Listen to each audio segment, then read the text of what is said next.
You ask Tiger to solve. This deals with linear equations with one unknown. The final result is W equals 39/10. Let's solve it step by step. Simplify the expression. Expand the parentheses. Simplify the arithmetic. Multiply the coefficients.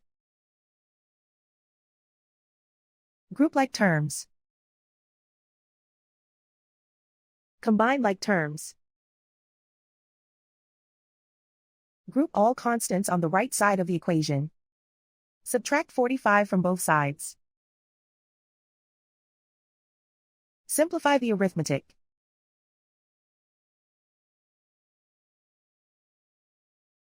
Isolate the W. Divide both sides by -10. Cancel out the negatives. Simplify the fraction. Cancel out the negatives. And so the final result is W equals 39/10.